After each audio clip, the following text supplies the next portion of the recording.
Assalamualaikum dan salam sejahtera. Saya Nur Masra bersama anda secara langsung dalam Bijak Wang dari Studio Basic Pentas. Diharapkan anda sekeluarga sihat, hendaknya sihat sejahtera walau sekarang ni musim nak demam kan. Baiklah, topik hari ini adalah mengenai overdraft. Satu topik yang kita ilhamkan hasil daripada email yang kita terima daripada penonton Bijak Wang yang mahukan topik ini kita udarakan untuk perbincangan dan untuk mengetahui apakah idea di sebalik overdraft, bagaimana penggunaannya dan isu-isu lain berkaitan. Baiklah, untuk hari ini anda boleh menelpon kami di talian bebas tu 1888-6636 ataupun email pada bijakwang@tv3.com.my. Dan saya bersama Tuan Haji Mahazir Maister pada petang ini. Beliau adalah perunding keuangan dengan Hijrah Wealth Management Sdn Bhd. Terima kasih Tuan Haji kerana datang sama-sama untuk membincangkan topik ini. Baiklah, overdraft selalunya berkait rapat dengan akaun semasa. Betul? Ya. Dan kalau kita lihat dengan kemudahan diberikan dengan akaun semasa sekali adalah pengurusan cek dan sebagainya. Mungkin ada yang sudah ada yang tidak ada. Macam saya sendiri pun tak ada. Sebab isu-isu yang berkaitan dengan idea di sebalik overdraft ni. Boleh Tuan Haji ulaskan? Ya, selalunya kita ada dua akaun. Ada orang yang akan buka akaun simpanan dari akaun semasa. Bila akaun semasa kita akan diberi buku cek. Bila buku cek ni selalunya kita gunakan untuk kita isu bayaran kepada diri sendiri ataupun kepada pihak ketiga lah, pihak lain. Dan overdraft ni boleh berlaku. Kadang-kadang orang salah faham. Dia ingat overdraft ni bila dapat facility overdraft. Kadang-kadang overdraft juga boleh berlaku bila mana kita mengeluarkan cek melebihi daripada baki yang ada dalam bank. Kadang-kadang kita tak pantau. Masalah bila kita ada buku cek ni, kita tak disiplin untuk pantau berapa baki yang ada dalam bank. Kita ada kat tepi tu, bila kita koyak checkbook tu, kita ada kat tepi, dia panggil check bad kan. Check bad tu selalunya kita kena record baki yang semasa berapa. Itu kadang-kadang kita bila tak pantau, itu menyebabkan boleh berlaku overdraft dalam akaun kita. Okey. Jadi yang paling penting untuk diingati adalah semua pemegang akaun semasa perlu menjejaki wang keluar masuk dalamnya. Keluar masuk. Dan kita lihat. Ya, kita lihat contoh bila kata overdraft terjadi secara tak sengaja ni. Tak sengaja maknanya kita tak sedar, tak perasan pun yang kita sebenarnya dah ada berlaku overdraft. Kita ambil contoh di sini, wang masuk kita kreditkan RM3,000. Dekat hujung tu letak CR kredit kan. Kemudian kita isu cek keluar. Cek keluar kita cek nombor 1, 2, 3, 4, 5 kalau ikut contoh tadi tu. Kita keluarkan RM2,500. Maka baki kita ada lagi RM500. Kemudian kita keluar lagi satu cek bernilai RM500. Maknanya baki kita dah kosong lah kan.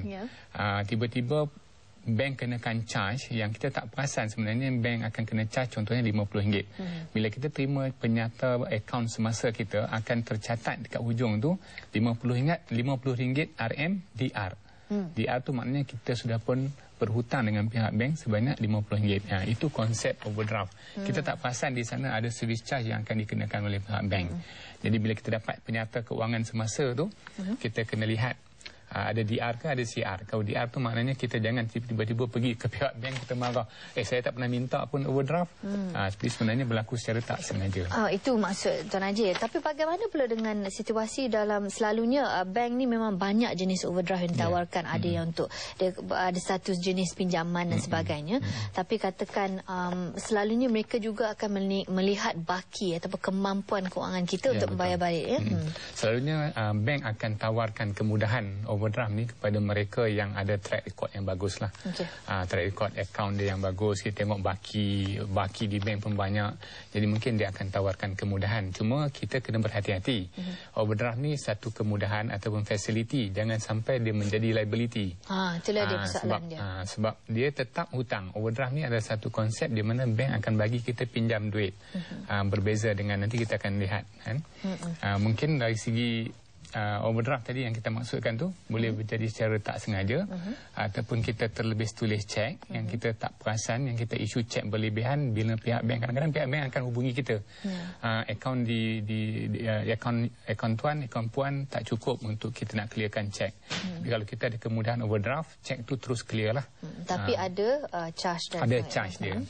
Jadi satu lagi sebab yang mungkin berlaku overdraft kerana kita tak pasti dalam akaun tu wang kita tak mencukupi.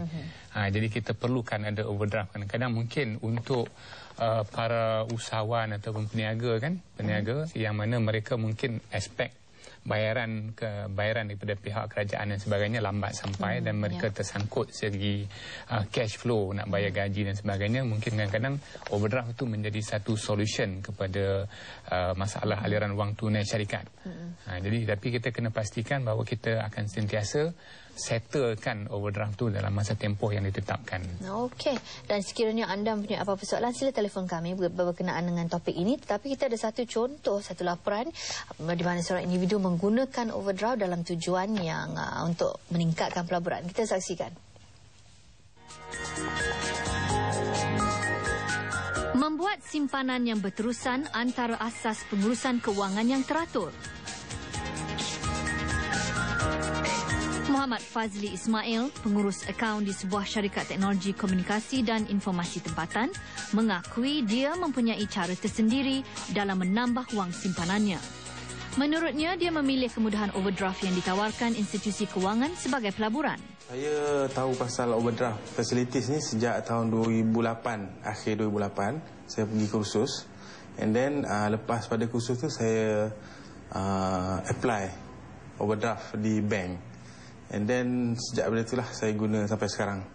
Sebelum ada overdraft ni saya gunakan duit saya lah untuk buat investment, and then duit itu tak ada simpan. Melalui duit overdraft saya banyak membuat pelaburan dalam hartanah dan juga emas lah.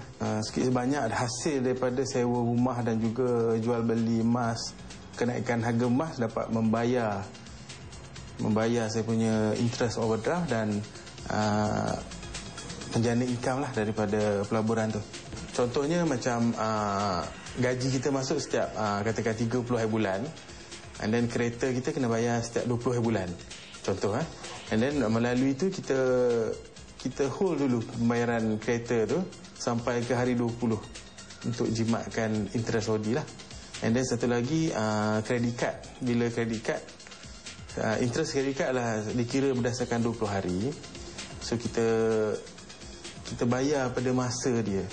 So daripada situ kita dapat jimatkan interest OD lah. Itu begitu juga dalam emas. Kalau kita tengok sejarah emas, kenaikan harga emas ni dah 30% setahun.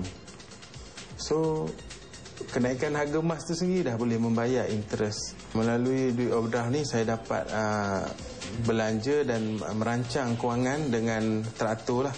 Maknanya dia saya dapat gunakan membayar hutang, membayar tuition anak, belanja kereta mengikut waktu dia. And then so sebelum ini memang agak kelang kabut lah. Semenjak guna overdraft semua berjalan dengan lancar dan mengikut apa yang saya punya objektif. Dalam merancana perbelanjaan dan pelaburan masa depan, Fazli bijak menilai kemudahan-kemudahan yang ditawar bank-bank tempatan. Individu yang bijak mengurus kewangan pasti dapat memanfaatkan kemudahan overdraft yang menguntungkan mereka.